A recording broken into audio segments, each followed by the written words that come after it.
Hey everybody, my name is Andrew Davis and you are watching Conversations in Pop Culture, brought to you by my sponsor, Mixum Printing, the smarter way to print. Printing your creative project can be confusing and stressful, but Mixum is here to make it easy. From their instant quote calculator that lets you get as many quotes as you want for free to their 24-hour customer service support, Mixum is here to make sure your printing experience runs smoothly from start to finish. And you can choose from a range of premium printing options and materials. And the company has also printed many successful Kickstarter campaigns, including my guest's very project.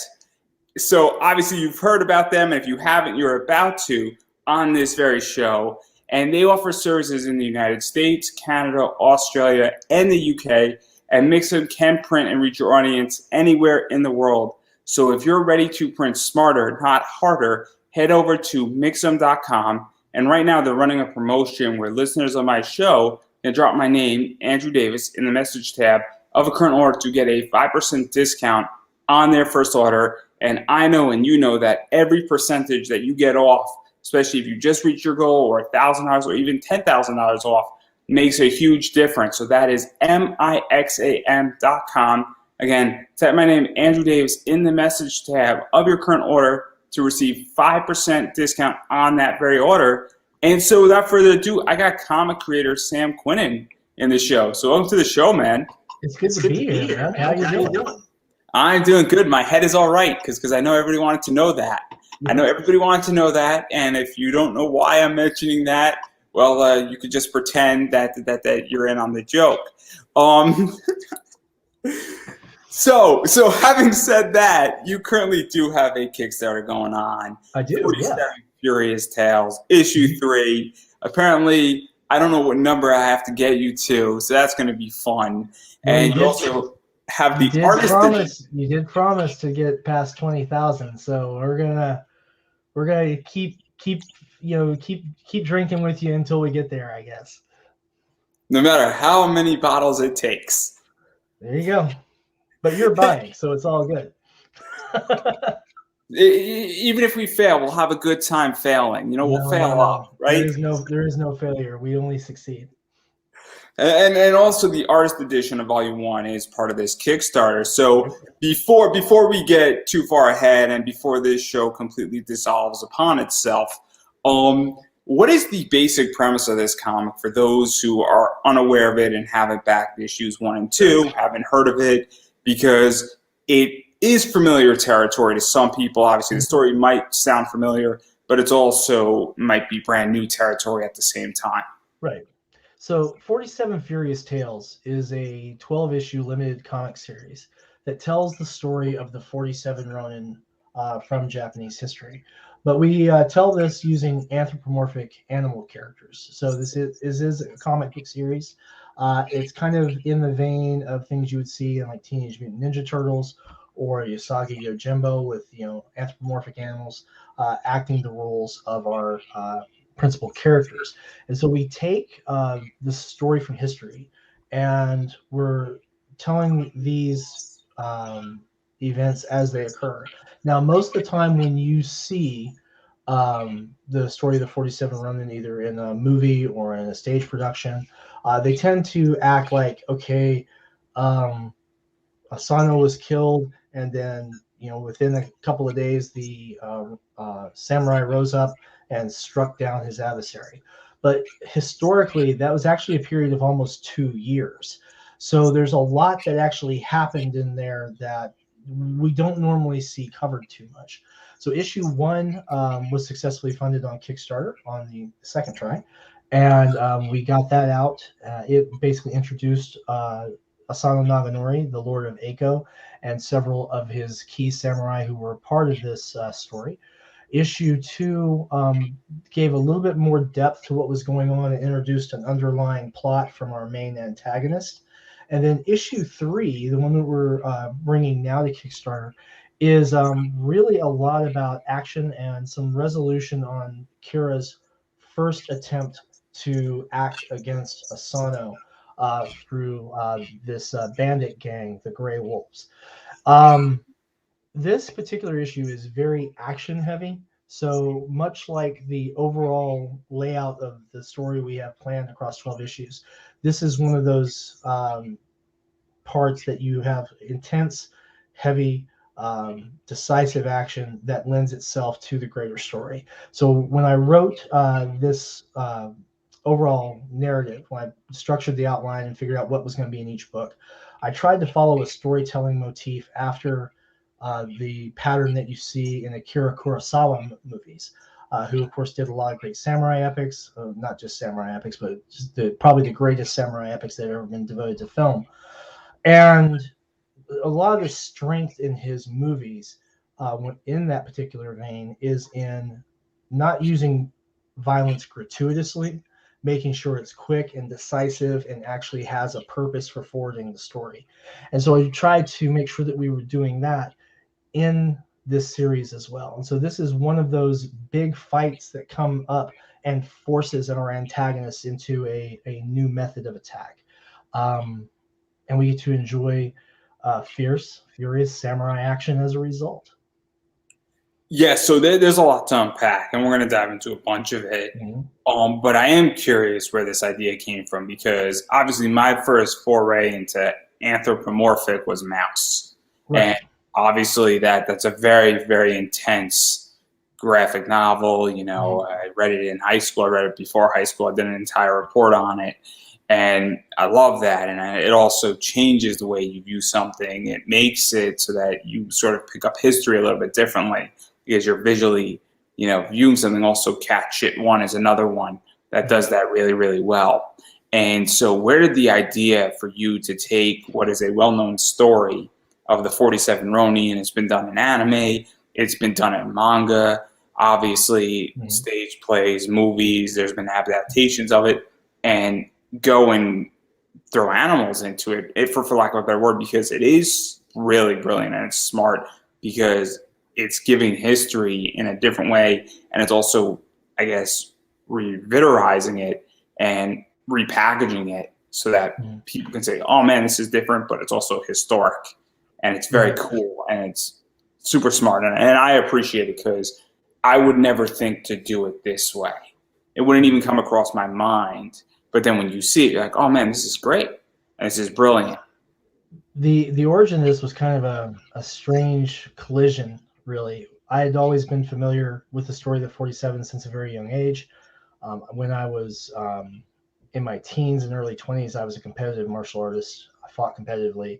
And as part of my training and my studies, I read a lot of classics. So I read like the Book of Five Rings, The Art of War, every bit that I could get on the philosophy and teachings of the martial art techniques. And part of that, of course, brought me into the actual literature concerning the 47. So this was a story that was known to me for a very long time. And then in late 2017, early 2018, when shortly after founding Sunoco Publishing, I was putting together ideas for getting into comics, because comics were always something I wanted to do. And I remember I was taking a break and cruising around the internet, and I happened to see a little GIF of two squirrels fighting with lightsabers. And, that was just fun. And then immediately thereafter, I stumbled upon an image of a squirrel wearing full samurai armor. And just something in my brain clicked, and I said, I could tell the story of the 47 Ronin and use these anthropomorphic animal squirrels as our samurai, and actually take and expand it to actually represent the actual time frame, and kind of fill in some of the holes that history doesn't have data on. So it makes a nice coherent story, and kind of tells a little bit more about the sacrifices and the things that these samurai endured before they were able to extract their revenge. And the more I thought about it, the more I liked it. And I took that idea and a handful of others that I want to develop, and I brought it to everyone in the Facebook group that we have for the artists and writers who contribute for Sunoco Publishing's material. And Alexia Veldhausen, who's an artist I had worked with on a few RPG projects up at that point, immediately leapt at doing 47 Furious Tales, because she is a huge fan of all things samurai movies, samurai comics. martial arts, you name it, she's all over it. And so we had a lot in common on that. We had both a real strong familiarity with the narrative as a whole, and the development of it proceeded very swiftly. In the concept, the overall outline for the series was done very swiftly, and then the actual writing began literally all in the span of a month. So we put that together. We then started having her work on character designs and getting those together, and then we got too excited and rushed into a first attempt at Kickstarter. I was still fairly new to Kickstarter. I think we had maybe 3 successful Kickstarter campaigns under my belt at that time. And let's talk about, just to give a little context. We're talking 2017, 2018, right? Right. Yeah. The first issue, sort of before the boom, I would say, of Kickstarter in the last 2-3 years, really. Yeah, I mean, Kickstarter was still pretty strong then, but it's definitely seen an uptick because now you're seeing much higher numbers and that people attending to comics in Kickstarter than you were at the time. I mean, there were a few really large campaigns that happened prior to that, but you didn't have people really producing consistent numbers like you do now. I mean, you didn't have a Carmen America at the time, and while Brian Pulido was producing, Lady Death, I mean, he was in, like he still is, in a very rarefied strata of someone who routinely produces 6-figure Kickstarters. Um, and since then, he's actually moved to the position where he's producing 6-figure Kickstarters 6 times a year. So I mean, it's definitely grown a lot in the last 3.5, 4 years.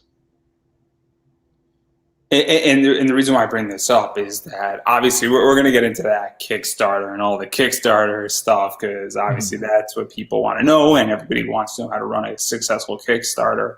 Right. And I think it's safe to say, well, Kickstarter, there's strategies you can utilize, but there's also trial by fire. Right. And you can learn a lot by doing, but honestly, you need to learn more by doing your research. Research is absolutely critical. Before anyone launches a Kickstarter campaign, there's a book by Madeline Holly Rawson on creating and running your Kickstarter and how to promote it. And so I recommend that not just for anyone who hasn't done crowdfunding before, but even people who have. I think I had 8 or 9 Kickstarter campaigns under my belt before I discovered and picked that book up. And there's really a lot in there that's good to remind yourself of. And I actually, to this day, I try to make sure I read through it again. There's also another book, and there's a series of books. And I know some people, if we're going to really get into what Kickstarter is, which is a funnel. I love funnelytics. I think funnels are the greatest thing, and that's what Kickstarter is. And once you understand what a Kickstarter is, it changes the way you can deconstruct it and utilize it and reposition it. And Russell Brunson, who is the founder of ClickFunnels, has 3 books. And he talks about building your funnel, talk about filling your funnel up with traffic and keywords, and understanding your rewards and your exits, and then also driving traffic to your funnel. And so I recommend, maybe you don't need the first 2 if you're running a Kickstarter, but the driving of a traffic and using things like the Dream 100 and a variety of other tactics is going to be some of the most useful things. And obviously I've been reading all 3 of those books, and they are beyond helpful too. And obviously I haven't read the book you recommended yet, and I'm probably going to pick that up because I'm launching something soon. But it's the idea that it's very, very important, to sort of go in with a strategy. I thought I actually had it here next to me, but it's probably on my bookshelf. But yeah, Madeline Holly Rawson. I'll try and make sure that you have a link to that book tonight, so that you can link it in. I am a little different with how I view Kickstarter. I tend to think of it more as a community event in a lot of ways, kind of like a barn raising mentality. That could be because I'm older than a lot of people who use Kickstarter. But for me, it is very much about bringing community together. This is so interesting because, and you tell me, because I've never run a Kickstarter, and so I could be talking completely out of my backside here. But Kickstarter, my understanding of Kickstarter's intention was that I have a really cool idea. I don't have the money to do it. I'm willing to give everybody a reward, or if I'm producing the money, everybody gets to see this and gets digitally downloaded, for example, or a comic book. Everybody gets the issue, Right. and that, cool, we basically crowdfunded it and nobody's making money. And now what I'm starting to see is that people are essentially building page rates into their Kickstarters and treating it like a business, or people have deals with indie comic distributors or mainstream ones for that matter. Mhm. And those mainstream people say, look, we don't want to pay for you a page rate, and we don't want to buy your product, or we don't want to license your product. So why don't you fund on Kickstarter? You take care of your artist, and then we'll handle the mainstream getting into stores position. And so I'm curious how you view all this, because it's very much gone through that. Because when, obviously, I've backed a lot more products in the last 22 months, but I backed maybe 2, 3 before that was on the table, and it's evolved in the last 4 years in a very interesting way. And I'm curious how you've seen it, because I've only seen it from the consumer side. I have not seen it from a business side, or I've seen it from a business side. What I mean is I haven't seen it from, I guess, doing it myself. And so I'm curious how you feel being in this space. I think that the larger publishers approaching Kickstarter and Indiegogo creators is primarily seen in comics and board games. Realistically, I do a lot of crowdfunding on role-playing game books, and that does not really see that happen very often at all, with the notable exception of the Critical Role staff and their animated series that they did that then got picked up by, I believe, Amazon. But with comics, you'll see people like the Niobe creator Larry Higgins, who is now going to be seeing his book being distributed through Antarctic Press, which is something that you really have to appreciate the significance of. Carmen America being picked up, and I forget who's carrying them at the moment. I should have that memorized by now, but they're also being carried out by larger distribution. And you see IDW, who is now publicly saying that they're going to be pivoting, and in 2022 hope to be the place for indie comic creators. And a lot of what you're seeing particularly are places where maybe people don't have licenses that they used to have before, and they need new and original content. And the thing is that original content creators are doing very well by creating on Kickstarter and Indiegogo. Now, from me myself, my funding level tends to be just at the level where we get the product created, get everyone on the staff, i.e. my artists and my letterers, paid, get my printing paid, my shipping done, and then I actually make my money subsequent to that, selling to stores and to other people directly. But as you cross up into higher levels of funding, when you get past that $10,000 mark, when you start seeing people, funding in the $20,000 range, you start seeing people who, as creators, are making sustainable revenue through the Kickstarter and the subsequent sales. Now, this is more so true if you are yourself the artist who's doing the illustration for the book. Because then you not only have the control directly over what it looks like, not only do you have the control about how quickly you can put it out, but you also aren't paying, $5,000 to $8,000 for an artist to create, and centralizing Or that. if you have an equity partnership, is the other thing too. If you have an equity Right, but partnership, the reality of it is that not a lot of people are proceeding on that model. Now, I have done that on books that I'm creating in RPGs, and with one future um, comic project. And of course, there's I can't go into the details due to the non-disclosure agreement we have, but there's a vested interest in the IP for Alexia Veldhausen for 47 Furious Tales as well. So she continues to see revenue on merchandising, for example, is something I guess I can disclose. Um, the that reason kind why of I bring this up is obviously equity versus page rates. It's a very complicated discussion that happens, and I'm not putting you on the spot but it's just another way how to structure something. there's plenty of times it's the whole thing. I'm obviously really into stocks. I am buying equity when I buy a stock in a company. It's a way to raise capital. It's a way to get something in return.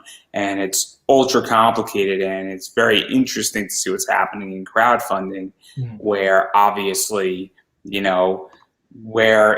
also I'm seeing a lot of publishing deals with a lot of publishers like Behemoth and Second Sight Publishing, where those Kickstarters that they're picking up only did 6,000-7,000.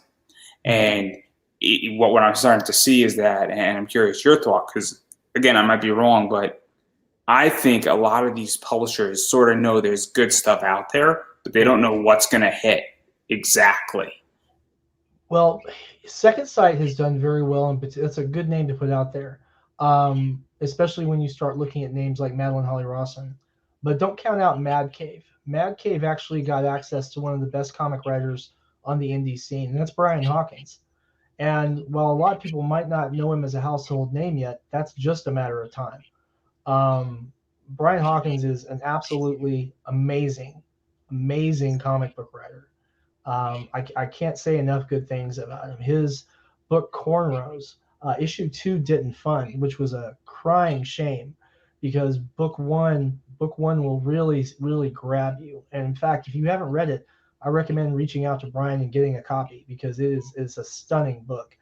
But you've got folks like Mike Shea, for example, with his Miskatonic High. You've got, again, Madeline, who comes up a lot because I'm a terrific Madeline Holly Rawson fan. You've got Larry Patrick Higgins and his work with Niobe. And these are really good examples of folks who are funding in that, 10, 20, 30,000, and Madeline oftentimes above that range, who are really in demand. Sam Johnson in the UK with Geek Girl is another gentleman. Is another gentleman that you're going to see more people looking to bring in, especially with how much the comic industry is in transition right now and looking for talent. And that there's a lot of factors that play with that. I mean, we could go on for hours and hours and hours about how much does the corporate machinations play into that. How much does the condition of so I'll explain my logic why I think this, and maybe, and we might, this could be referenced, and in 5 years it could be crazy. So I'm a huge wrestling fan, and I just saw what WWE did with NXT for the last 5 years. And obviously I interviewed a lot of indie wrestlers. And they brought in an entire class with NXT.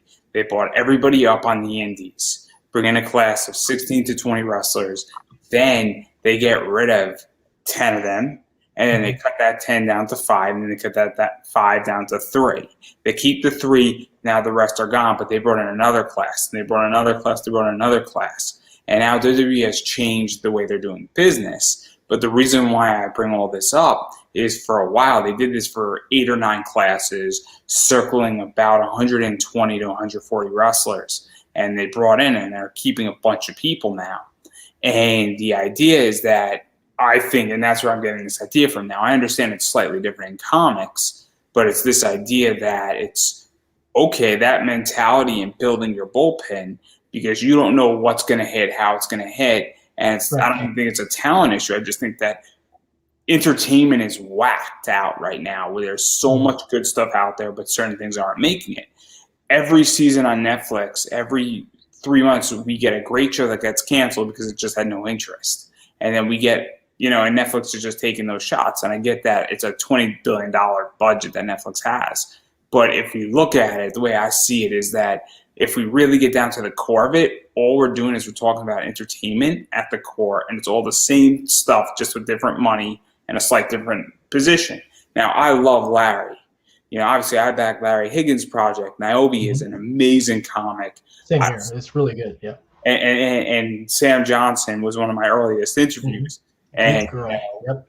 When he was a nobody, he was one of my earliest interviews, and he's been on a bunch of times, and I thoroughly enjoy him. I think he might have been my first live interview, or my second live interview that I've ever done, what feels like 10 years ago.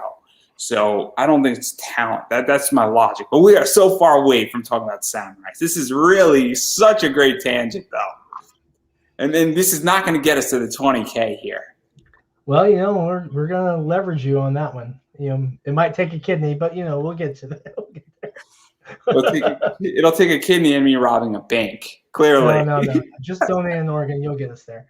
so getting right back into 47 Furious Tales before I get hated by the entire comic community. I'm gonna need you guys on November 1st. I'm gonna need everybody on November 1st. I'm gonna be talking about this on Thursday. So, but anyhow, I'm a huge anime fan, obviously, and so what was this like? Because this is an American comic, but it's got Japanese ties to it. And what was that like, even building that out? Because we are talking about a very traditional Japanese story. The key issue was to make sure that the research was done as thoroughly as I could with the time that was allowed. So I had to go back and reread some of the literary sources because some of them I hadn't read in 30 years. Went through a couple of the historical documents I could dig up. Spent a lot of time on going over the images from the shrine where the 47 are interred, pulling reference images of statuary that had been done commemorating the 47. We used a lot of that for reference for things like the armor and for reference to basically what we were transitioning to in the anthropomorphic versions. And just kind of getting a real appreciation and a very laser focused attention to just how we had to make sure that we did the best that we could to tell the story in an accurate way, where the history was known. In spots where there's pieces of it missing, we use that with creative license to put material in, hence where we get like the Gray Wolf Bandits representing some of the stress that was going on culturally with crime on the rise at the time. There were some socioeconomic issues going on, obviously. And also, obviously, American comics are not the same as manga, and obviously there's some serious famous samurai manga. Vagabond is one of the ones that comes up. Rurouni Kenshin. We could throw some Berserk in there as well. And obviously, what was that like? Because that stuff's out there, and that stuff is phenomenal. And this is definitely more comic oriented, and it has a similar vibe to some degree, but it also goes a very different direction, and keeping it in the traditional American value in a lot of ways. Because we did nod towards the Japanese influences in a few different ways. And the first, artistically, was Alexia. When she went to inking these were all done with actual physical brushes. So I had these pulled off the wall again so we could show this off. This is one of the original pages that's available on the Kickstarter. And you can see, maybe not with my camera, but when you're looking at these, the detail on this with the brush strokes is truly just remarkable. Every application on this has purpose. Every stroke, every dot is important. And then when you look at some of the effect pieces that were done for some pages, there were some where the inking technique was literally just to let the ink spray across the page. And you see that a lot with cuts with swords, so that it kind of has her, when you watch her doing it, she actually will follow through in the same direction. And the effect of it is that ink tends to splatter out much like blood would from the wound. And it really does make for, I think, a really nice touch into the pages. And the overall application of it was influenced both by the traditional brushstroke art for calligraphy and other brush ink techniques common in Japan in art of the period, and also a little bit of the influence for the backgrounds in particular for the old woodblock prints that Japanese art was producing in that time frame in the Edo period. There's so much that Alexei was able to squeeze together to form this unique vision for this book artistically, with so many Japanese influences. And then for a manga specific influence, we took the size of the book itself and put it a little bit closer to the traditional manga size. Not quite the traditional manga size. There's a few printing reasons for that as well. But we brought it into a 6x9 digest size. So when you look at the book, it actually looks much more like you're holding a Japanese manga than a more traditional comic. It's broader and shorter instead of taller and more narrow. But when you dive into the pages,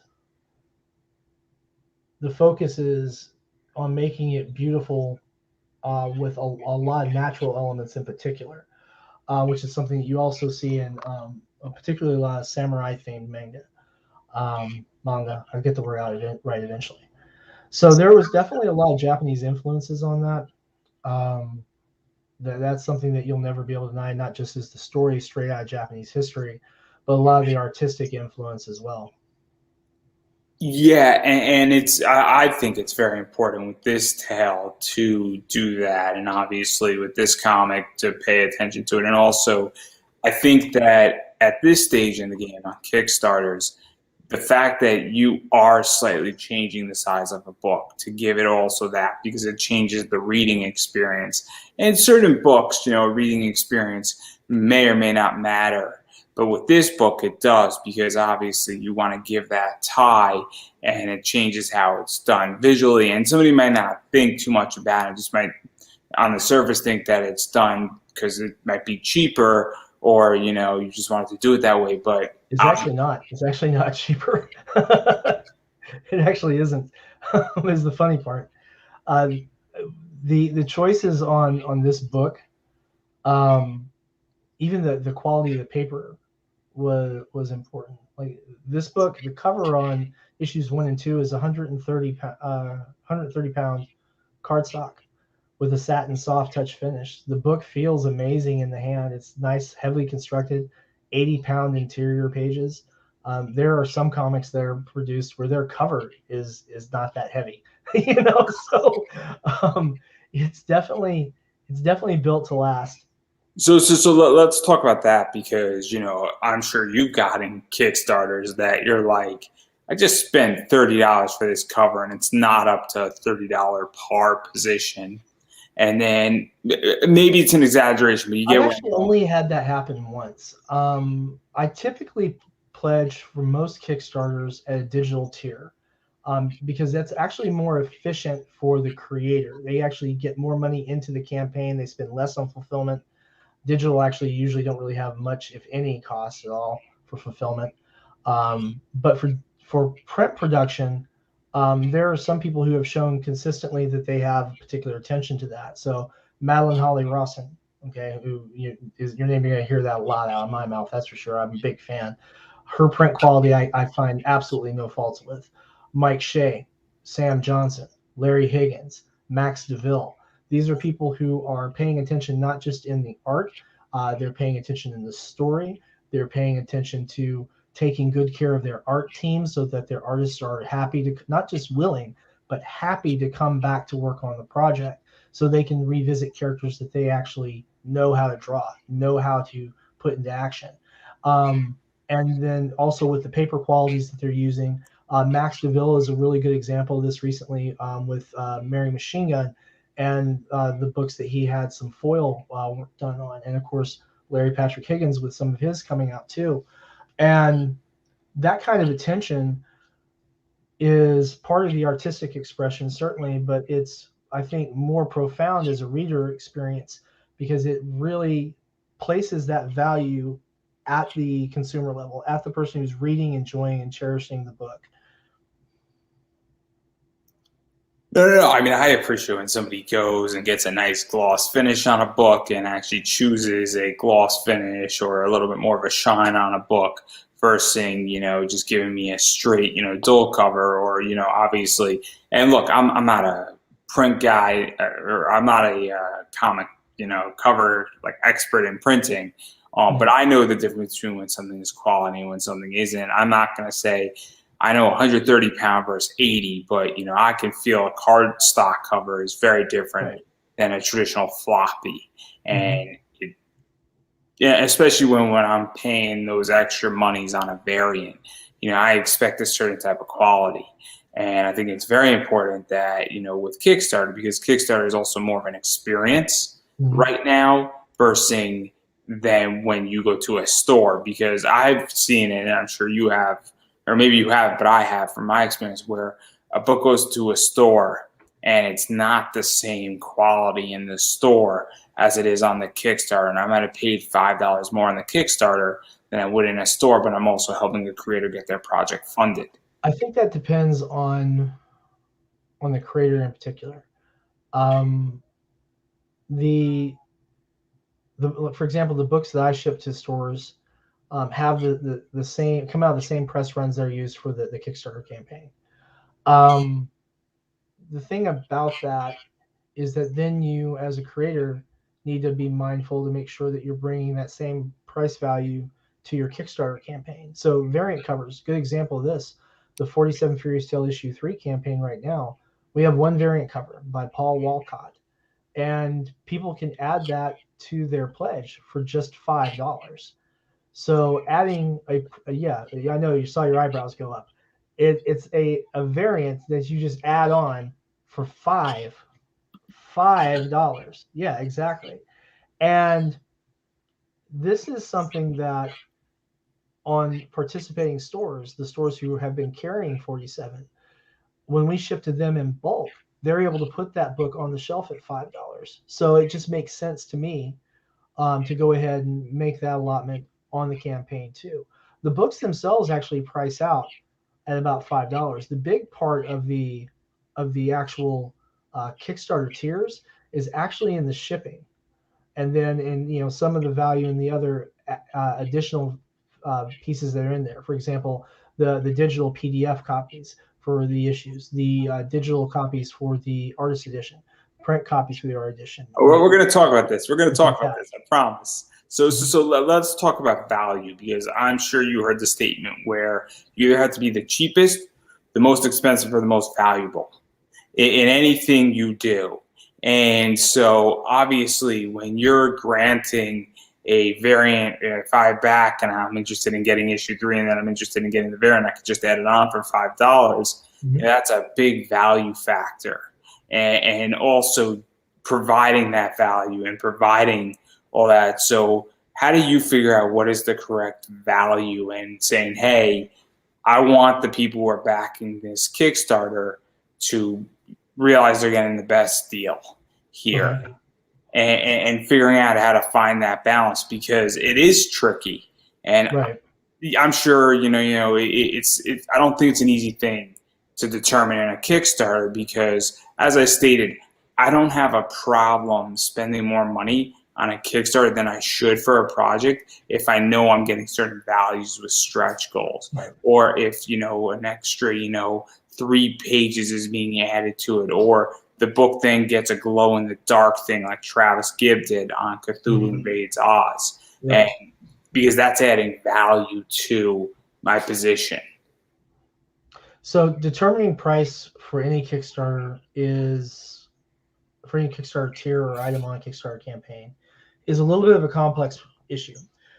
You need to know what you're funding with the Kickstarter, where that money is going to distribute to, i.e., art, lettering, print, shipping, the whole nine. You have to be able to account for the fees from Kickstarter and the service they use to transact. And from that, you can derive what your final goal needs to be. Um, this particular Kickstarter, for example, has a goal of $7,000. Now, $7,000 would not in itself pay for everything to get this book created and all of it shipped. I obviously have a lot of money that's already in this project, which was generated from sales from previous books. And that's how we have a $7,000 campaign instead of a $10,000 campaign. But the key thing on this for me is to give the best value and the best price. And by best value, I mean the highest quality product we can deliver. And then the best price is what can we do realistically to put it in people's hands as close to price point as if they were buying it on the shelf. Okay. And so that cuts into it a bit because of the shipping calculation, right? And that's not something you can really get around. For example, my local postal service will not let me ship by media mail. So everything I ship has to be first class, or for bigger orders, I use UPS for the bulk carrier rates. Um, this puts my shipping cost just on my postage in that $6, $7, $8 range for just a couple of books. So that has to be factored into those tiers, which is how you end up with, hey, we get print copy and we get a bunch of digital stuff and it's $20. Well, you've got $20 minus the Kickstarter fees leaves you with 18, and then you've got $8 in postage, probably $2 in postage materials, shipping materials, and then the rest of it basically is your items left that you're actually shipping. And you that's how I get that value calculation down, to try and put it in people's hands so that they aren't having to pay exorbitant amounts for books to be done. Now it does mean that my goals have to be higher because my margins are smaller, and that makes it much more intense to try and raise the number of backers to get to that level. Now we have a lot going for us on 47 Furious Tales now. We have a lot of supporting stores who are waiting to order the book after it's produced. So that's going to produce revenue subsequent to that. That'll help obviously on book 4, just like it did help us to bring the cost down on book 3. And we have the advantage of, we have, for example, our first retailer backer today, which was the Gotham Underground, who have been supporting 47 since we launched. And that kind of support has the effect of showing value to the customers who are picking it up in the store, because they pick up the book and it's no different than picking up something from Marvel or DC or Image, because it's in that same price point range. And then especially for a premium book, for the material quality that we're using. So trying to get that value and quality, it is an effort. It's a lot of work. So for example, this is I believe this is my 5th or 6th appearance since we launched Friday night. And that's basically the pace I expect to be handling throughout the entirety of this campaign, to get as many people introduced to the campaign and continue to bring repeat backers in. The necessity of it is to have as big an audience as you can who appreciate what you're doing and who recognize the value that you're giving, which for new backers, takes a leap of faith. They have to see that you've been successful. They have to see that you're producing, and they have to know that you're going to deliver. And fortunately, I have 14 campaigns behind me with fulfillments, so that goes a long way towards letting people know that they are going to get their stuff.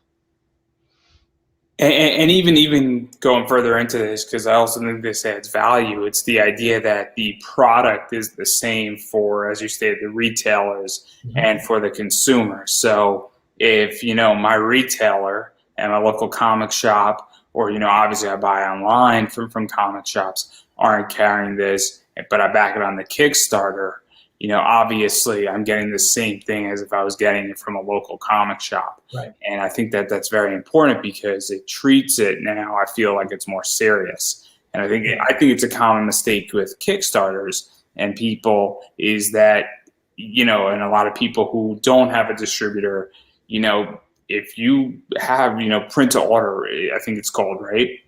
Well, I don't use print on demand for comics. I actually am no longer using it for any future RPG products as well, because print on demand typically doesn't give you the ability to select things like paper quality. All of these books are printed offset. They're printed here in the United States. They're not printed in China and shipped. They're printed here. I actually use Mixam to print this for a lot of different reasons. One, of course, for quality, price. It keeps jobs here in the United States. I don't have to wait for 3 months to get my books, and a whole litany of things. Don't get me started. Mixam's been very, very good to me. But that whole thing about getting the same quality level is absolutely important. And the other thing too about 47 that's kind of interesting, we don't reprint covers for floppies. So the first cover for issue one, we only printed 500 copies of that book. That floppy won't be reprinted with that cover. Now we used an inked version of it, the non-colored version for the cover for the artist edition, issue one. But the actual colored version, this cover right here, as you can see, these are the same image. So that's the third one, which is similar, and then this is the artist edition, I believe. That's the artist edition for the issue one first cover, right? Which is just the actual inked version of that page.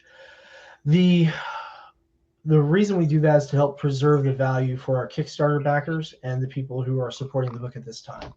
If we go into, say, a distribution deal with Penguin in 5 years or something like that, we'll use different covers.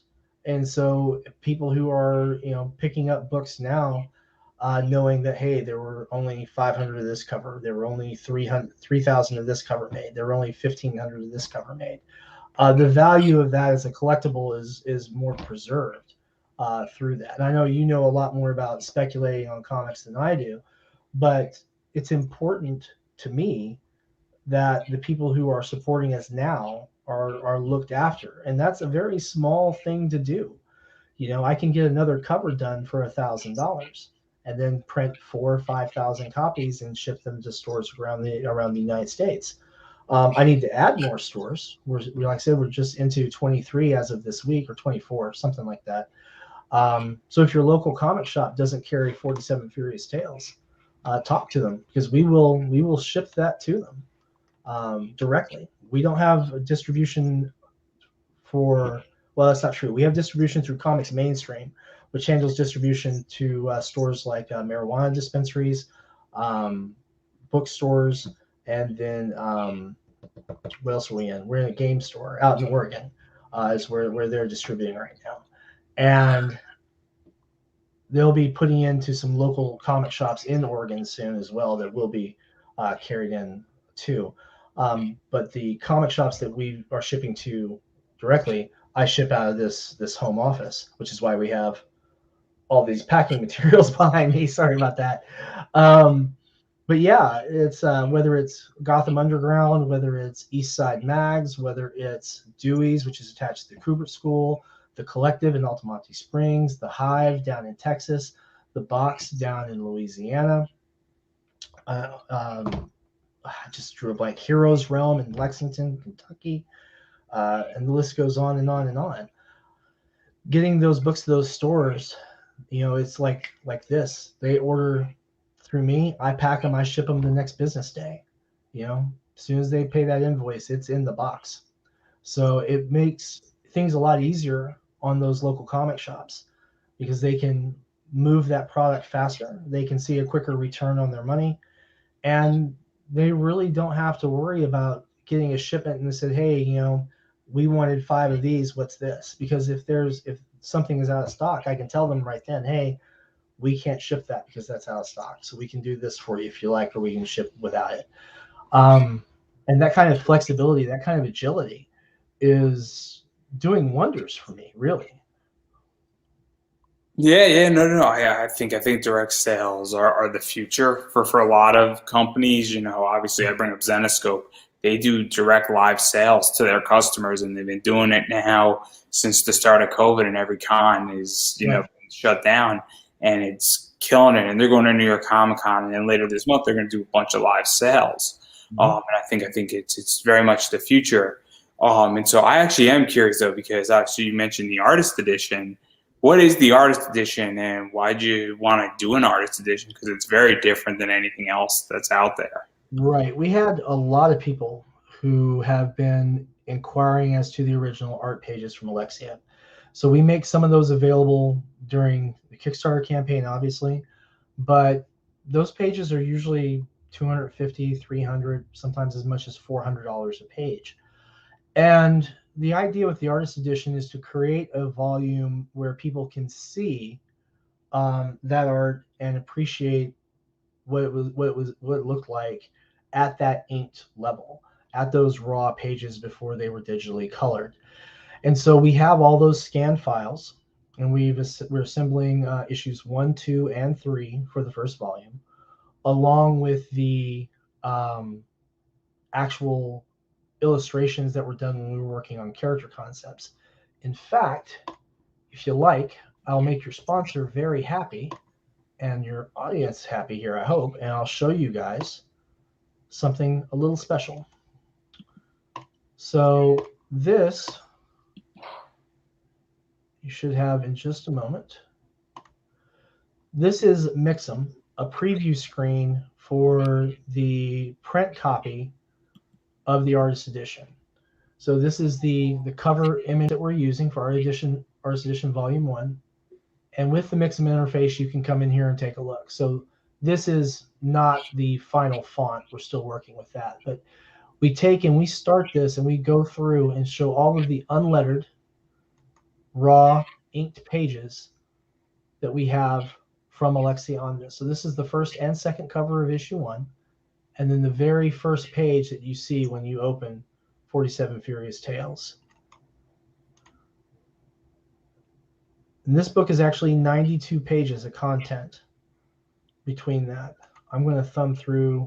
And so even talk a little bit about that, because obviously what's so interesting about this is that issue 3 is coming out. Right. And obviously this encompasses issue 1, 2, and 3. Right. But it's not a catch-up.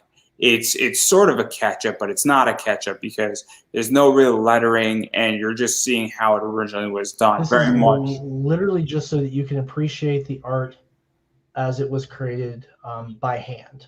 It's kind of like what they've done. DC Comics has done with Watchmen, and they've done it with Court of the Owls, where you're doing that line work and you're seeing how it is. Right. I forget what book it is, but Marvel released a book, and the experience of it in color and the experience of it in black and white. It might have been a Jim Lee book, I think. And it's like a famous issue of the X-Men, or famous like 4 or 5 issues of the X-Men. And it's a whole different reading experience. Right. And it's very interesting. And so I just think it's very cool. It's also very much more a collector's item. It's also more of what I view as a shelf, book versus, it's the type of thing where issue 3 is a floppy, I think it's safe to say.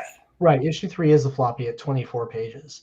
And this is actually perfect bound, 92 pages in all.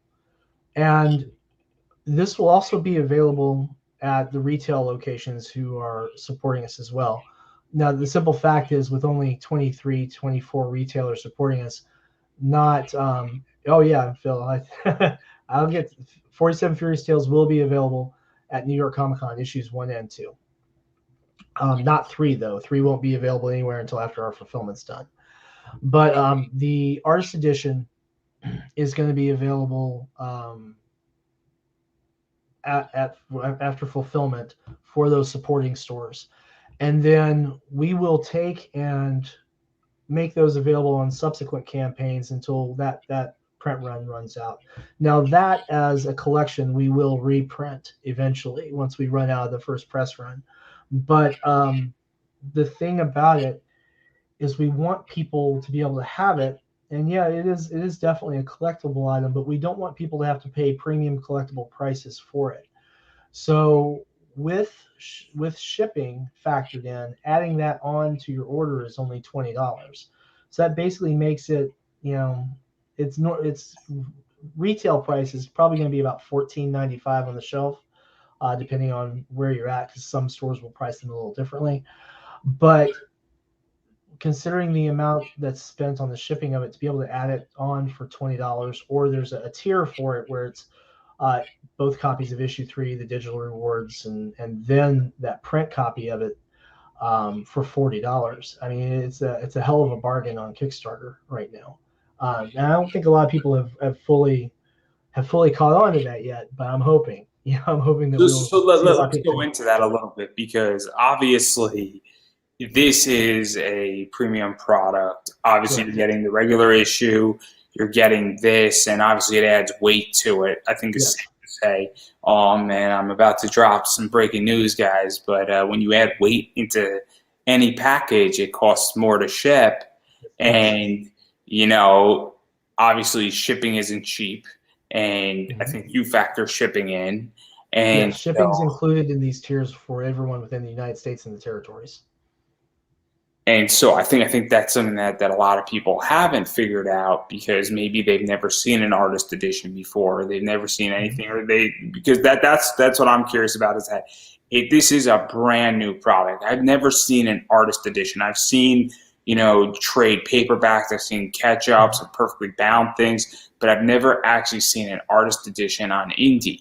Now, granted, you know I've been doing a lot more indie content creators in the last 22 months, so I could have missed something.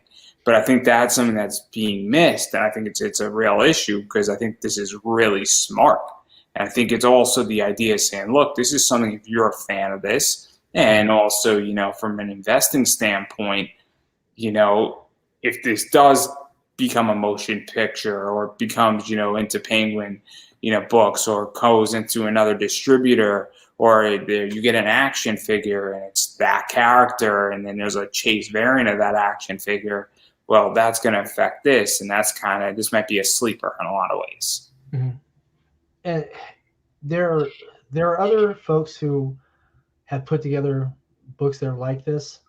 You don't see them very often, and I think the reason for that is multifaceted. One, I have the advantage of knowing that the series is literally 12 issues, period. So we can do 4 volumes of the artist edition, one every 3 issues, and keep a very steady cadence. Two, we have the advantage of the method by which these books are constructed. The inking being done by hand is not exactly very common anymore. So having that touch to it is a little unique, and being able to bring that as its own art form is a pretty big deal. And then the other thing too is that we are printing in bulk, and what that helps us do is to reduce our cost per item so that we can bring it to people at that price point. So instead of having to say, well, we can do it, but it's going to cost you $50. No, we can do it and bring it to you for 20, including your shipping. And that's a remarkable thing to be able to see take shape. Now, does that mean that we don't make as much money on the book? Yeah, exactly. It means we don't make as much money on the book, but it has the intended effect. It makes it more accessible to a wider audience so that we can really give more people the full It's experience. also, I don't know how you feel about this, but when I back a lot of Kickstarters, and I think you've backed a lot more than I have, I think I backed 30 or 31 at this point. And so I'm very much a baby, but I'm a super backer currently on Kickstarter, so go figure that out. I, I think it's a premature title, but I'll digress right there. I get priced out around $30 or $40, usually on a campaign. Where especially, my perfect pledge for me is 2025 is where I'm golden. Mhm. And if you were to price this book at 50, I might think it's cool. I might be interested, but I'm priced out. And I Right. think that's something that a lot of people don't, maybe people do know and say, look, I can't do it any cheaper, which I understand, Mhm. because obviously I have expenses. I buy and sell a lot of comics. So I know that there's certain deals I can't take. I'm in the middle of a negotiation and I know what value I can't go below. Right. And obviously when I'm going to be reaching new sponsors at some point, there's certain valuations I can't go below. And so what is that like to have that advantage of saying, hey, I can print in bulk and that I actually don't have to price anybody out, and I'm hitting It's a that huge sweet spot. advantage. It's a huge advantage. Now, it does result in people telling me that I price my stuff too low. And there are some arguments that might make that correct, honestly, because by pricing low, it's kind of an inverse relationship. The lower my tier price are, the higher my goal has to be, because my margin is smaller, and that margin is where the money for my art team is, right? Um, Now, if I priced it out at $25, $30 or something like that, yeah, we could have for a floppy, we could have a lower price point. I know a lot of campaigns, including campaigns I support, they'll have a digital tier, and then they'll have a print tier, and then they'll have a tier up above that where they combine the two. I didn't do that. We have our digital tier, and then we add the print copy, and so we add value with each of these tiers as we go up. So you were talking about, you know, about 25 or so. Our $25 tier is a catch-up tier where people get a print copy of issue 1, a print copy of issue 2, a print copy of issue 3, the PDFs of all those issues, and a digital copy of the artist edition for $25. And that includes their shipping in the United States.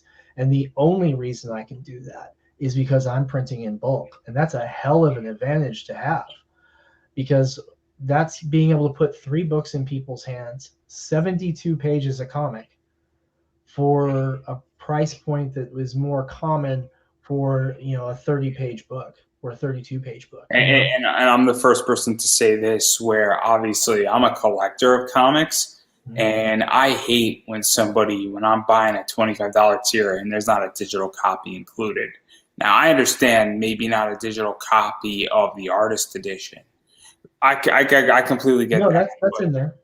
Every tier $10 and up, except for the retailer tiers, has digital copy of the artist edition and the other. Yeah, I mean, it's in there. So no. What I was saying is that I know it's in there. I want to make sure everybody knows it's in there. What I was saying is that when I'm backing on other people's Kickstarters and I pledge at a $25 tier, and that's just the physical, and you're not including the digital, it irks me, because why do you want to charge me another $5 for a digital copy when I'm already spending and I'm already tiered up? And it bothers me, because it's not like I'm going to, it doesn't cost you anything to include a digital copy of it. And if I'm spending $25 or $50 on a variant, I'm not cracking it open. And what that tells me is you don't want me to read your book. You want people to read your book, I think. I think there's a couple of I do. I want everyone to read my book, really, which is one of the reasons we've worked so much hand in glove with other creators to get them to put 47 in people's hands. Max DeVille and myself. Max's backers got a digital copy of 47 Furious Tales issue 1. Larry Patrick Higgins, his Niobe backers, they're getting a digital copy of 47 Furious Tales issue 1. And this is going to other creators as well, who we're co-promoting with, who we're taking and bringing more indie comics to folks, so they have that value, so they have that experience, they have a chance to step into new genres that they might not have explored otherwise, and see new and cool things that are coming out. But there are some logical reasons to charge more for the digital. They are valuable, but I think that for my particular model, how I do things, it makes sense just to build them up and keep going. And fulfillment of that is actually easier for me than for some people, because I utilize, for digital fulfillment, I utilize Drive-Thru Comics and Drive-Thru RPG. And what that does is it enables me to put that in there and trigger distribution, so that the backers are getting it readily accessible on that site.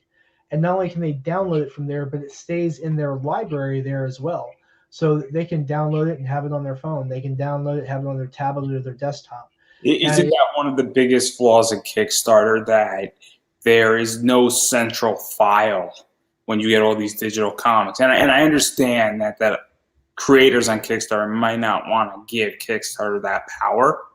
Well, here's the thing. I have talked to folks at Kickstarter. I've sent them, they ask for feedback from all of us at some point in time or another. And one of the things I've repeatedly asked about is maybe the ability for us to distribute copies through some type of file share within their native environment, something that could then hold a library for the backers credited to them. Now, yeah, it would require a little bit more database management, but the truth of the matter is that the file capacity of that would not be tremendously huge.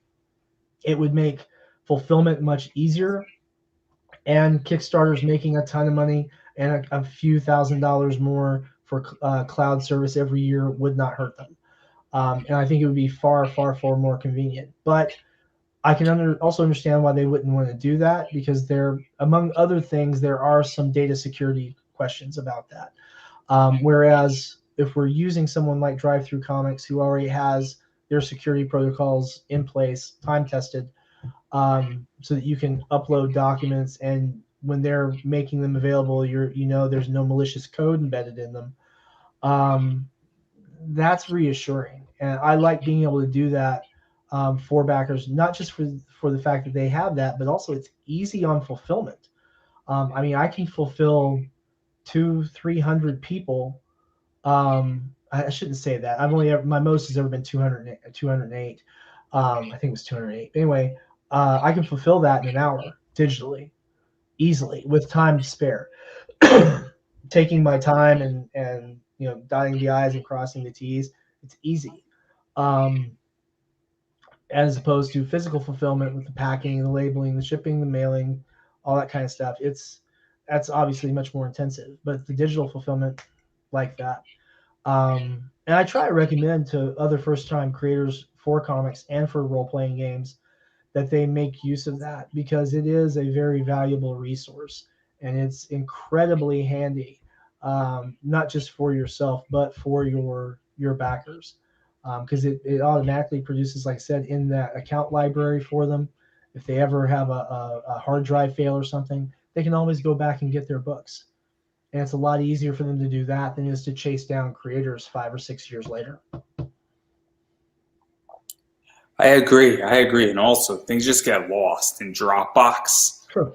emails. Things just get lost. Like, it's not great. I have the 30 things I backed, the digital stuff. It's a mess. And I'm lucky that I save it into a file and I'm good to go for a while. And also, a bunch of these people I interviewed, so if I ever need something, they're relatively accessible. But I'm the anomaly here, But it's very interesting and all this stuff. And I'm sure we're going to dive into some more stuff, but I do want to talk about rewards. And we spoke about a bunch of this. Sure. But obviously, this is the third cover. Right, by Alexia Veldhuizen. Yep. And then this is just an image that's awesome. This is actually one of the pages from issue 3.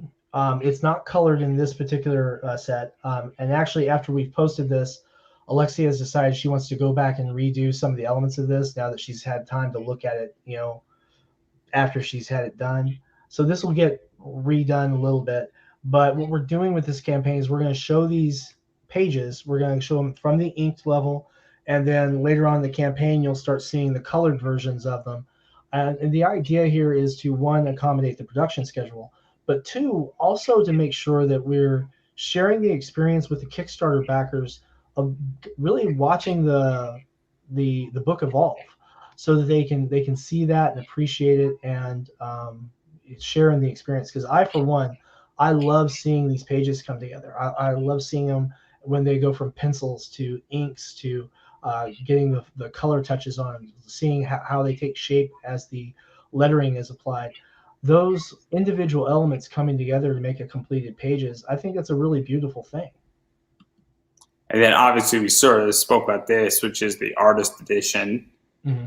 And then obviously this one is the variant for $5, guys, $5.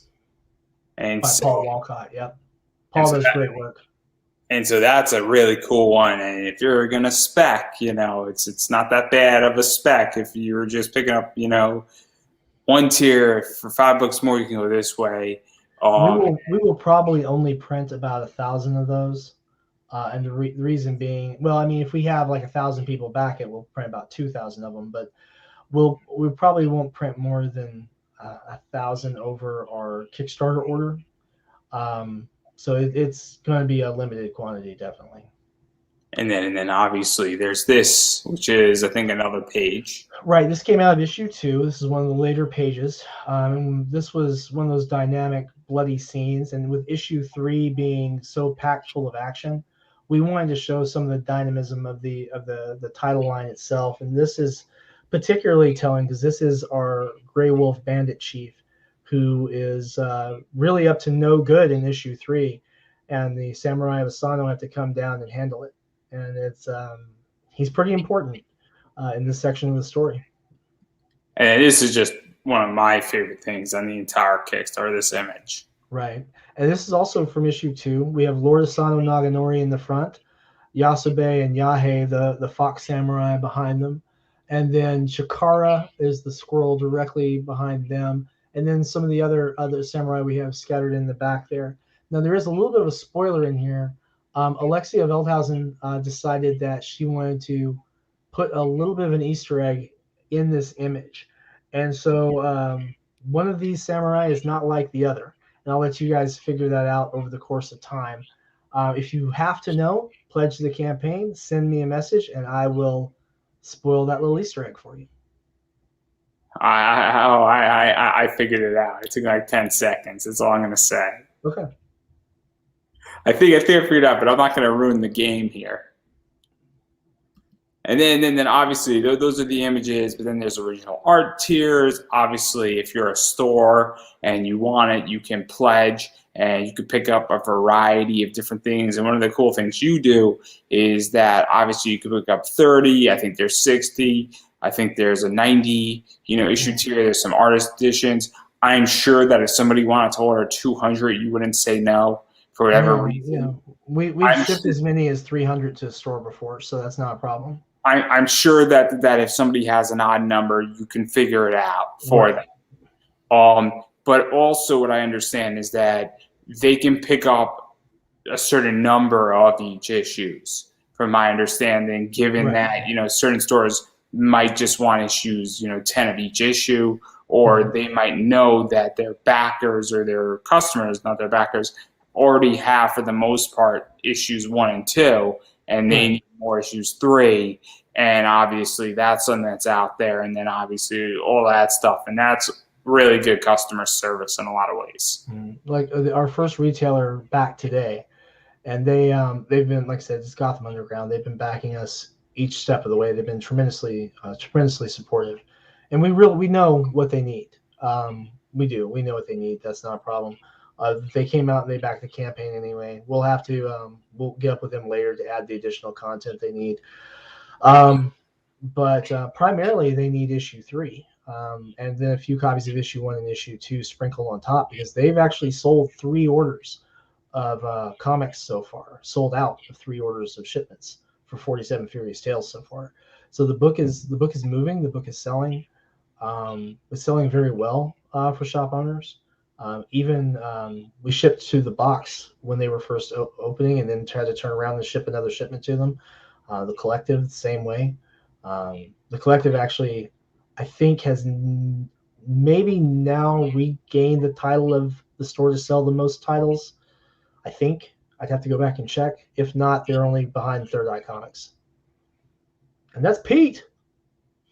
So if you're at New York Comic Con, swing by booth 1866 and pick up 47 Furious Tales issue 1 and issue 2.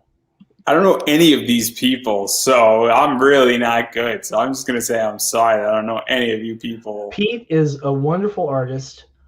He's a wonderful, let me clarify, he's a wonderful underground artist, which is basically to kind of put into the scope his theme of his artwork.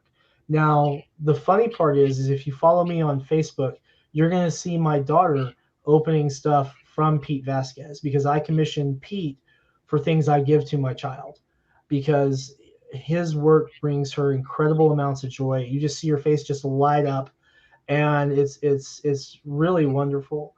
I love being able to send Pete work for it. And he's big enough that he's at New York Comic Con. Not everyone can do that. Despite what people think, it's hard to get into New York Comic Con.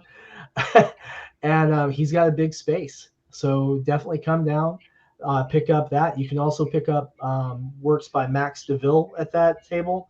You can pick up works by Larry Patrick Higgins at that table. He's going to be representing is the wrong word. He's going to be carrying a lot of titles that were made available through Kickstarter, so that a lot of new readers are going to become introduced to those. thanks to Pete. Yeah, getting into New York Comic Con is hard. I mean, I've been trying to get in as a panelist, and it's crazy. Pete's And been doing it for years. And so when I say Pete Vasquez is a big underground artist, I mean Pete is a big underground artist. You gotta take him seriously. He does fantastic work. I'm actually buying my daughter a larger size scrapbook so that she can start keeping her collection of art from Pete Vasquez in it. And I know that sounds weird, but she's got probably a little over a dozen pieces right now. One of them is going into a frame. I commissioned Pete to actually draw and ink my daughter, an illustration of her with her favorite bunny.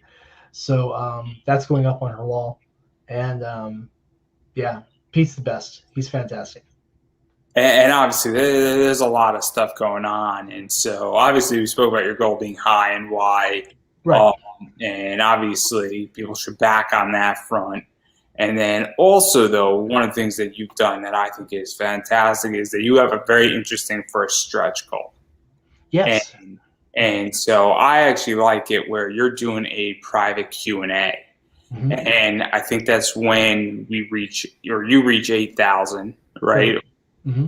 And so what is that like? Because obviously stretch goals matter, but also keeping them relatively cheap.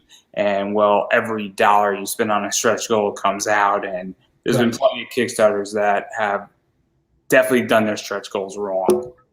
Well, here's the thing. When you have stretch goals factored into your calculations, regardless of whether they're inexpensive or pricey, it affects the margins. It's going to affect your final goal.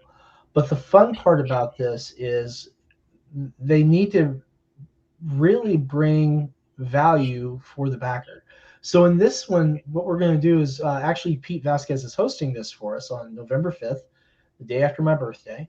And we're going to be taking questions and answering, myself and Alexia, questions from our backers. So that's literally only going to be open to people who supported the Kickstarter campaign, which we're trying to make sure that we stress to everybody.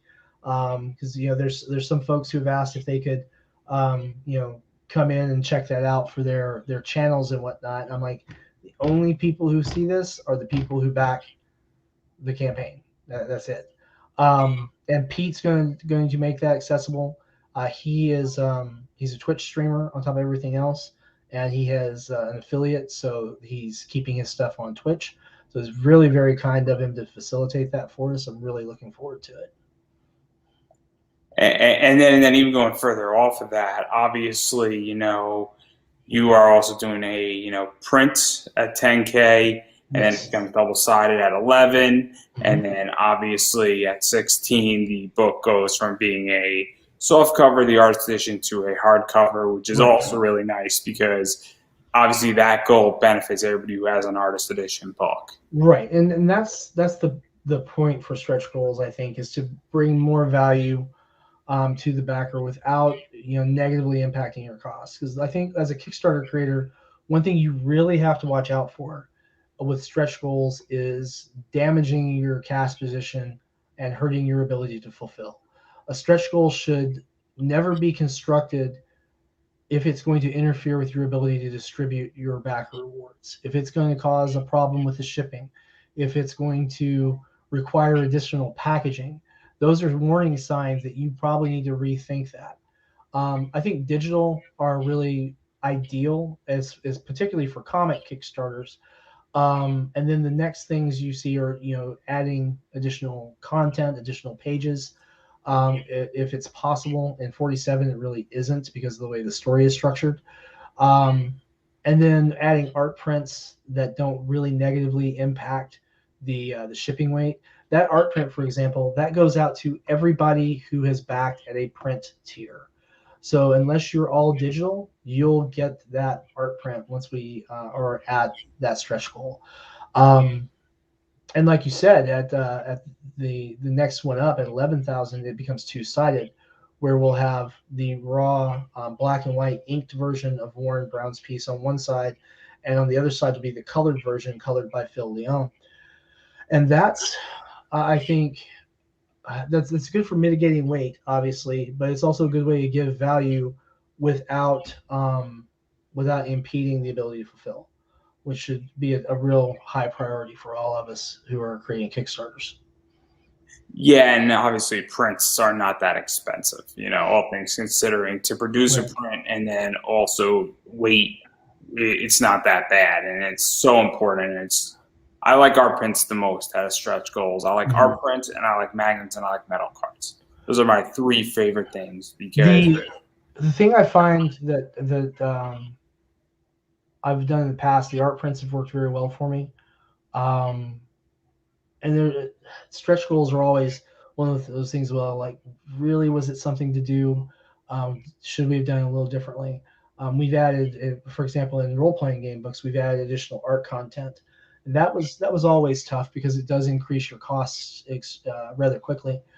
But the with this campaign, it fits it to a T. yeah, and there's a lot of stuff coming in, hopefully. And if we do what I said we did, and I don't remember what I said, so this is really bad. So I You gotta go said you were going to rewatch. make sure I had $20,000 funded. You were personally guaranteeing it, so I'm holding you accountable for $20,000 worth of backing. And we're gonna exceed it. We're gonna exceed it. It's gonna happen. We're So going all the way, if all the we way. get to 13, I expect you to be pledging 7,000. And thank you very much for your support. Absolutely, me and my Bitcoin. There you go. I'll just cash out my Bitcoin and we'll be off to the races. There we go. Hey man, I appreciate it. Thank you so much. Your contribution is definitely appreciated. Now we only need to convince everybody else, and then you will never have to fund ever again. No, I mean we'll keep having the fun because, like I said, the revenue for this really does go into the production. Um, I mean, people could analyze this easily by looking at the page count, and using the current price points for artists, especially working on color. And matter of fact, if you're really careful, you could probably figure out how much money I've already put into this project ahead of time. And knowing that I print through Mixam, knowing about how many I'm printing, it would be really easy to deduce. You could also calculate the weight, figure out the shipping, and voila, there you go. That's the thing about math. Math is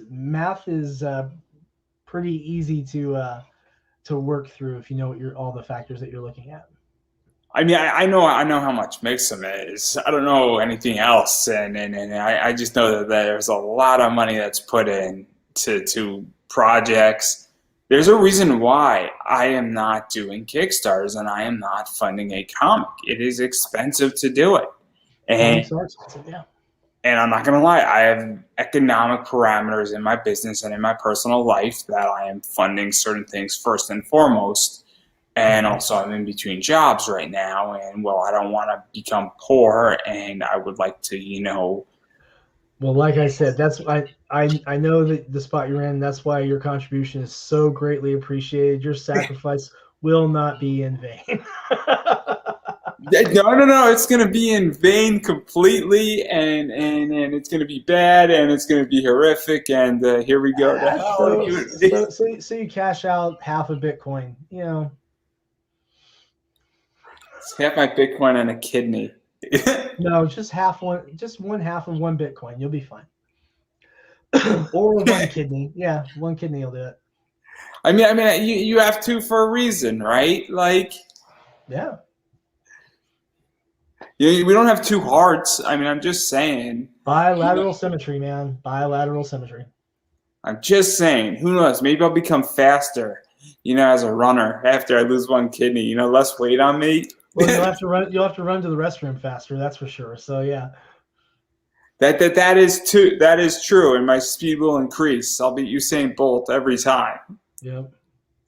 But in all seriousness, and obviously you've done a bunch of RPG stuff as well. Recommend go checking that out.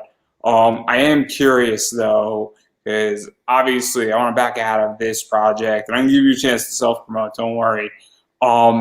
But where do you think COVID is going, and where do you think comics are going, and even conventions and all that stuff? Because obviously COVID has messed up a lot of stuff in comics. And you seem to be doing well, but obviously we could all be doing better. And where do you think it's going with New York Comic Con? Obviously, everybody's carrying your stuff out there. Furious Right. Tales, 47 Furious Tales, obviously is going to be at New York Comic Con and a bunch of booths apparently. Mhm. But where do you foresee all this going? Well, I don't claim to be psychic. I've done 2 conventions since the pandemic hit. I was masked up for both. We made a lot of use of hand sanitizer. We kept our social distancing. We were very, very careful with our interactions to protect ourselves and others in the comic community. I hope that people are keeping that same mindset at New York Comic Con. There are people who are going to be there who I like, Pete Vasquez being one of them that comes immediately to mind. And I want them all to be safe, happy, and successful. As far as what COVID has done, I think on one hand, it has spurred on the market for more entertainment. You see this in the productions that Netflix is trying to push forward. You see this in the surge in indie comics. Now, the surge in indie comics, that there's a lot of stuff that contributed to that. It's kind of a perfect storm.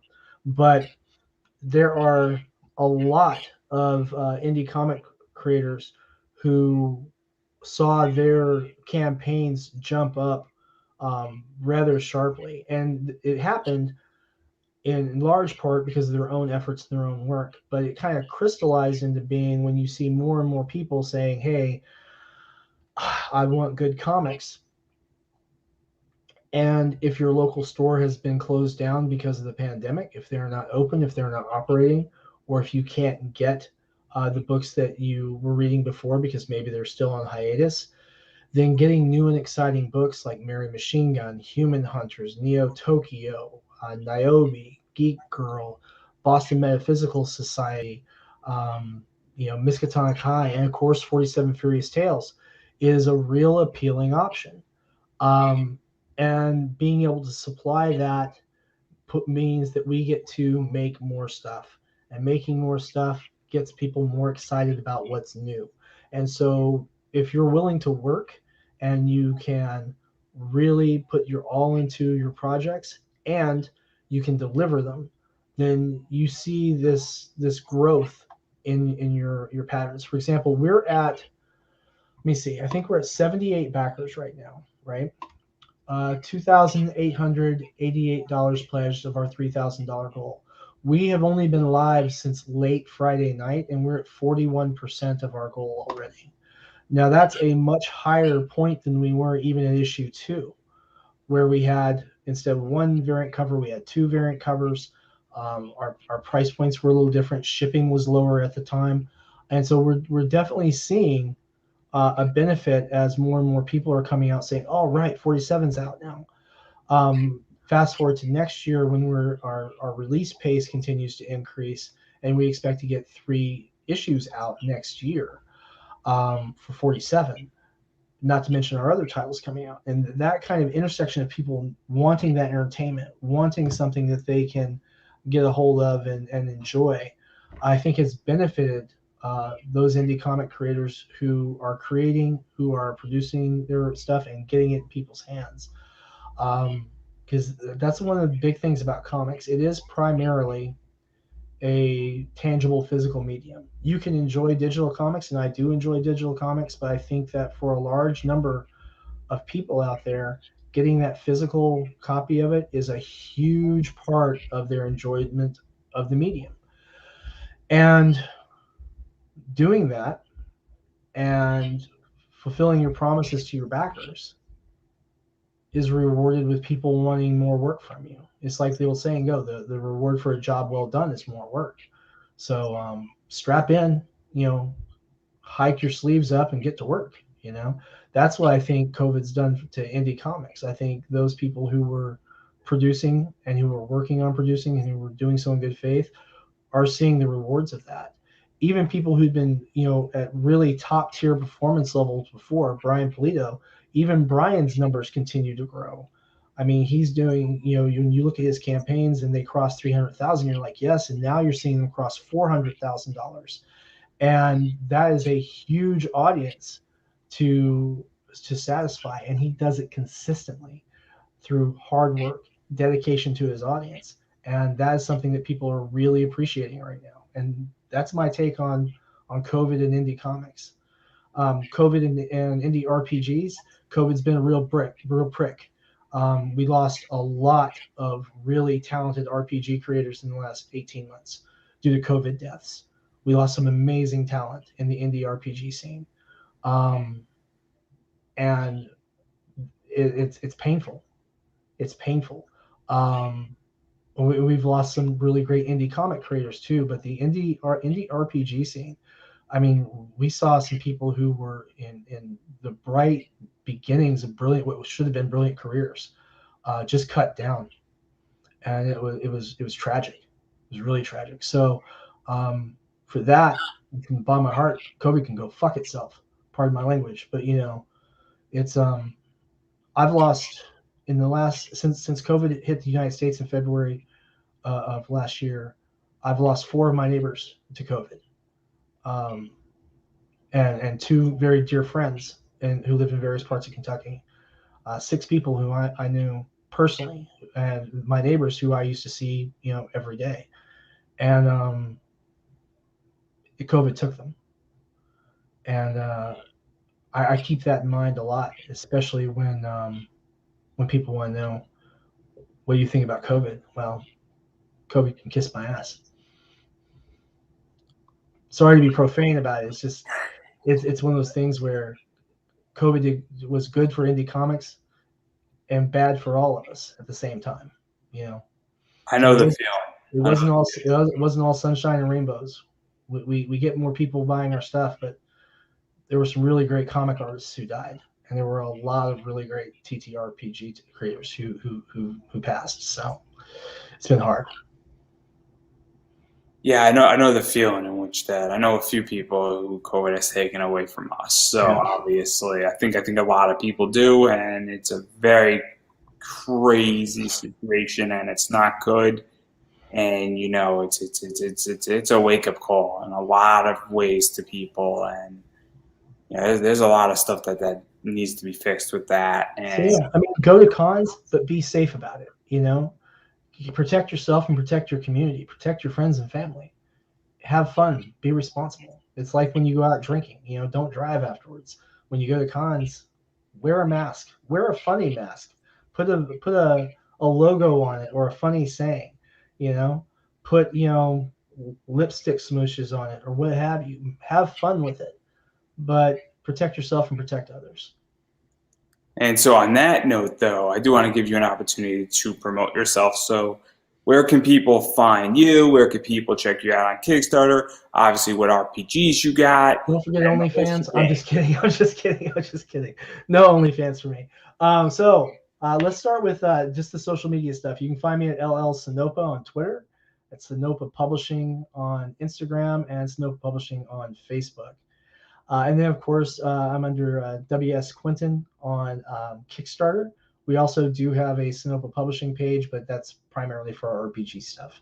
47 Furious Tales is live and funding now. And yes, we do need your help to get our full funding goal reached. So I hope that you'll come out and enjoy the story of the 47 Ronin told in a new, unique way with beautiful illustrations by Alexia Veldhausen.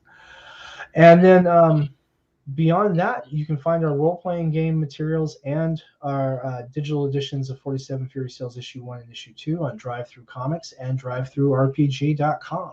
Our Amazon store is probably coming next year. I hope to have it open by the end of this year, but I just haven't had the time to finish building it all up. So we will push it to 2022. Yeah, you got a lot of shit going on, man. You got and at least 2 new comic series next year, maybe 3 if we get the funding for it, plus the RPG titles that are coming out next year. So we're going to be incredibly busy. You're going to be putting me to shame in my next 5 to 6 months because I may have 1 or 2 coming. And go to DriveThru RPG. Check out Sinopa Publishing and realize that everything that's on there was released since June of 2017. Check it out sometime. I think you'll be surprised. You're putting us all to shame, and we're just gonna quietly all walk away into the corner and I pretend. just work with a lot of great people, is what the truth of it is. I work with a lot of great people. Not being able to draw makes that easy. Work with a lot of really great people, and they have a great habit of making me look better than I deserve. That a lot of people do that for me too, in which that I have in the last 8 years I've been playing above my pay grade for the majority Mhm. of it, and sometimes you get lucky, and sometimes people just want to help other people out, and Mhm. it's amazing. But and I've been saying it. You watch my show, you know what I'm about to say. You have to support indie. Supporting indie, what that means, first and foremost, is that you need to back people's Kickstarters, whether that is a comic, whether that's an RPG, whether that's a podcast, whether that's somebody's action figure. So be it. You need to back people's Kickstarters because we are not Marvel, we are not DC, we are not Image, we do not have big bank accounts, and a lot of all the money that's raised goes Right. into the book, and a lot of times it's not enough to get the book. It gets the book 80%, maybe 90%, maybe even 50% across the finish line, and creators sometimes Mhm. take hits on it. But it does help to get the book funded. And Right. what that means is you could back a digital tier, you could back a physical tier, you could pick the most expensive tier, or anything in between. And you need to be doing that. But also, you need to be sharing out when you back it. You need to be tweeting out about it, and you need to be putting it on Facebook because friends, I'm sure you mention a lot of stuff on Facebook, I do too. When other people mention my stuff, it goes much further than when, you know, I mention it. And Yeah. so that's super, super important to do that. And also, Facebook's algorithms, as we all learned yesterday, we all learned a very good lesson yesterday, everybody. Okay. I swear to God, I made one mistake and I hit the red button and not the green button. I would just like to publicly apologize for everybody. I'm sorry that I broke the internet yesterday for 6 hours. I will I not take responsibility for the whistleblower, though. I was working my day job. It didn't affect me. I do want to take a moment too and just recognize that when we say support the book, it does impact real people. So a lot of the money from this campaign is paid. I mean, a lot of the money for this campaign is paid to the artist, to Alexia. Um, I've actually already paid a substantial amount on that, but then most of it here is going to Alexia and to our letterer. I already paid Paul. Paul's already paid. Um, and what that means is that this Kickstarter campaign is actually paying eventually her rent, her groceries, keeping her alive. This is her profession, I would even go a step further, and this is my sponsor. When you're going and because I mean, you're going to be printing with Mixum for this third issue, right? Yes. Yeah. So also what people don't understand, and I'm not an economist, I didn't go to school for economics, but somebody at Mixum has a job. Yeah. And so when And you're the print shops. Yeah. and so all of a sudden, that's keeping that afloat. And even if it's not going necessarily to paying, that person's salary, but it's keeping Mixum afloat, well, congratulations. That's another printing option for you to have. And that's Mhm. another, competitor in the marketplace. And great. And that means that a business that's, in the United States or has a division in the United States, that then, those people eat, those people go to Starbucks, and then it becomes a big, cycle. So it's Yep. not just. I would take it a step even further beyond your artists, where there's somebody at Mixum who's getting directly. All of these. Yep. All of these were printed in the United States. And All of so I them. think that's some very important to talk about. And what this Kickstarter isn't just supporting artists; it's supporting somebody at Mixum. There are comic shops that obviously are making money off of these books, and that's another thing too, where somebody might come in, and then that's another sale for that comic Right. shop. And all this stuff starts adding up. And then you might say, oh, it's only a few dollars. Well, a few dollars here, a few dollars there, a few dollars here. It makes a big difference. Yeah. I mean, a comic shop that carries 20 of these, an extra $100 in sales just from 20 books. That's a huge deal for a lot of small shops. Um, and even for the bigger shops, if they've got a wall for indie books and they sell 20 copies of 47, and maybe that helps make them more inclined to bring other indies onto their indie shelf. And I think that when you can produce the books and make sure that they're making a real difference on your price points, that's a big thing. The basic end of this economic line is the last person who gets paid is me, the writer and the publisher. I'm literally the last person who gets paid. Um, and for example, with this campaign, if we get to like $20,000, I will probably buy a new pair of shoes because my shoes are 5 years old, and that will probably be what I do. Um, but that's where the buck stops. The important part is getting it out there and getting things made, and I'll eventually make money on the retail end, selling it to other retailers outside of the Kickstarter crowd, and then also in convention appearances. So um, we'll make real differences in people's lives um, with these projects, and we pay our people very well. And also, just to reiterate, because also, and I think you'll agree with me, is that I don't want anybody to go into debt to back this project. Right. You And know, so I think that's reflected in the tiers we've got. You can get 47 Furious Tales at a very, very, very wallet friendly price point. and look, if you're in a situation where every dollar matters, I'm going to say something that's going to sound a little harsh. You should probably get off Kickstarter for a little while. And if money's that tight, you have a bigger issue. But if you want to support, you could support non-economically. Sharing things out. Sharing the Kickstarter out on Facebook, sharing it to Facebook groups is just as valuable. Even if you say, "Hey, I can only afford a $10 tier." Or a $15 tier or a $20 tier, sharing out on Facebook is worth just as much as any higher tier up. Yeah, I mean, honestly, if you can't, if you're in a position of financial hardship and you can't afford a $5 tier on that, catch up with me after the Kickstarter's done. After I'm done and say, hey, I want to read this, but I can't afford to. We'll point you towards drive through, and we'll schedule a sale or something and get you a copy for $1 or whatnot. Because it's very important that people are able to read this book and enjoy it. Excuse me, I have to sneeze. It's okay. It's okay. We're waiting. We're all in anticipation.